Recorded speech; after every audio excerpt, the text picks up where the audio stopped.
E aí, pessoal, como vocês estão? Sejam bem-vindos de volta ao canal. Hoje o papo vai ser intenso, um daqueles vídeos que gera polêmica, questionamento e, quem sabe, até um pouco de desconforto, mas é disso que a gente precisa. Um debate aberto, sem censura. O assunto de hoje é sobre um caso que tá bombando e vai dar o que falar por muito tempo, com certeza. Estou falando da história de uma feminista que foi acusada de discurso de ódio por se referir à deputada trans Erika Hilton, dizendo que ela era um homem. Isso mesmo, galera. A acusação é séria, a pena pode ser altíssima e o que está em jogo é muito mais do que simplesmente uma opinião. Vamos mergulhar nesse tema e ver o que realmente está por trás disso. Fica comigo até o final, porque você vai sair desse vídeo com a cabeça cheia de novas perguntas sobre a liberdade de expressão, identidade de gênero e o impacto de tudo isso na sociedade. Para começar, vamos entender o que rolou. A feminista em questão fez uma declaração pública sobre a deputada Erika Hilton, que é uma das maiores figuras trans da política brasileira. Em um post, ela se referiu a Hilton como homem. Parece simples, né? Uma opinião, não é mesmo? Mas a coisa é bem mais complexa do que isso. A declaração gerou uma onda de críticas, mas também de apoio. De um lado, muitas pessoas alegaram que a feminista estava simplesmente exercendo o direito à liberdade de expressão, enquanto do outro lado, as críticas vieram de ativistas da causa trans que apontaram que a fala dela é não apenas desrespeitosa, mas também perigosamente incendiária, promovendo a transfobia. Agora, quando a gente fala sobre as consequências jurídicas dessa declaração, a coisa muda de figura. A feminista foi acusada de incitar o ódio contra a comunidade trans, algo que pode sim ser punido de acordo com a legislação brasileira. Em muitos países, a liberdade de expressão é um direito fundamental, mas ela não é ilimitada. No Brasil, especialmente, temos leis que protegem as minorias, e isso inclui as pessoas trans. E aqui entra o que está em jogo: a acusação de discurso de ódio. Se você estiver incitando violência ou discriminação contra um grupo específico, aí sim você está ultrapassando o limite da liberdade de se expressar. E no caso dessa feminista, as consequências podem ser graves, até 25 anos de prisão, dependendo da interpretação da justiça. Isso abre um debate crucial. Até onde a liberdade de expressão deve ser protegida quando ela se cruza com a proteção dos direitos das minorias? Esse caso toca diretamente na linha tênue entre liberdade de expressão e discurso de ódio. A feminista, ao chamar Erika Hilton de homem, está exercendo o seu direito de falar o que pensa, certo? Ela tem o direito de expressar a opinião dela, inclusive sobre identidade de gênero, que é uma questão que divide muita gente, principalmente no contexto das feministas radicais, que tem uma visão bastante crítica sobre as questões de identidade de gênero que envolvem pessoas trans. Mas a pergunta que fica é: até onde o direito de uma pessoa de falar o que pensa pode ferir os direitos de outra pessoa? No caso, Erika Hilton, como representante do movimento trans, não está apenas sendo chamada de homem, mas ao ser rotulada de forma errada, ela está sendo invalidada em sua identidade, o que é uma forma de violência simbólica. E olha que interessante, quando essa feminista fez essa declaração, ela não estava sozinha, sabe? O apoio que ela recebeu veio de um público que defende a liberdade irrestrita de expressão. Eles acreditam que, se começarmos a punir qualquer tipo de opinião sobre identidade de gênero, vamos criar um terreno perigoso onde qualquer crítica será silenciada e, de alguma forma, isso pode prejudicar o debate público, que deveria ser livre. Mas, por outro lado, tem o argumento de que as palavras têm peso.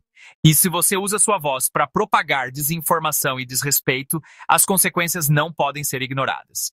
Agora, se você acha que essa discussão é só sobre liberdade de expressão, eu vou te dizer, ela também é sobre a luta das feministas radicais. Existe uma linha de pensamento entre certas mulheres dentro do movimento feminista que considera que a identidade de gênero não deve ser tratada da mesma forma que a identidade biológica. Elas argumentam que o movimento feminista deveria ser reservado para as mulheres cisgênero, ou seja, aquelas cuja identidade de gênero coincide com o sexo atribuído ao nascimento.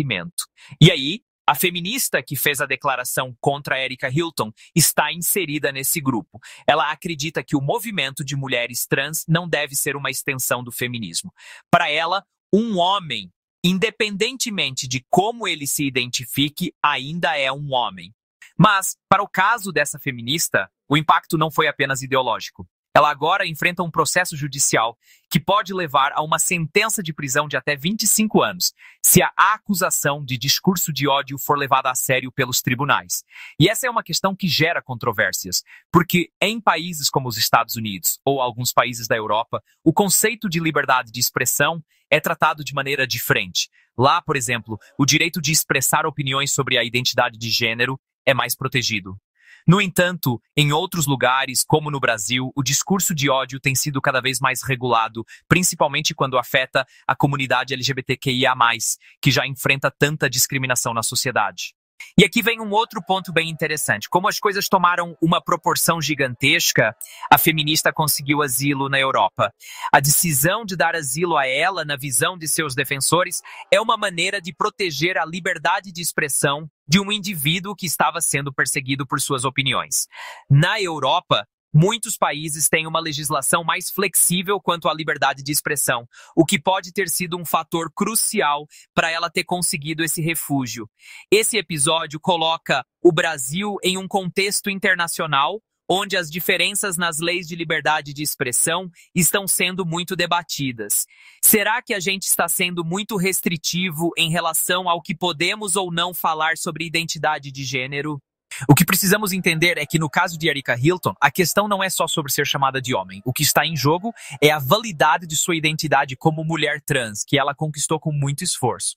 Para Erika e para muitas outras pessoas trans, ser reconhecido no gênero que você se identifica é fundamental para sua dignidade. Quando uma figura pública chega e questiona essa identidade de uma maneira tão desrespeitosa, o impacto não é só pessoal, mas coletivo. Isso alimenta uma cultura de transfobia que já é muito forte no Brasil.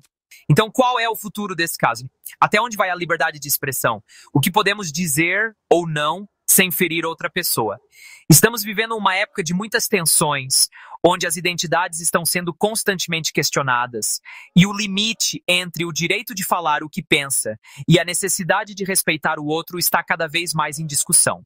O que acontece no Brasil é um reflexo do que está acontecendo em várias partes do mundo, onde os direitos da comunidade trans estão sendo protegidos, mas também estão sendo testados. Vai ser interessante ver como esse caso se desenrola e como ele vai influenciar a maneira como a sociedade brasileira lida com questões de identidade de gênero daqui para frente. Bom, pessoal, esse foi o vídeo de hoje. Eu sei que é um tema polêmico, então quero ouvir de vocês nos comentários. Até onde vai a liberdade de expressão? Vocês acham que essa feminista deveria ser punida? Deixa a sua opinião aqui embaixo, vamos conversar sobre isso. E não esquece de deixar o like se você curtiu o conteúdo, se inscrever no canal e ativar o sininho. Até o próximo vídeo.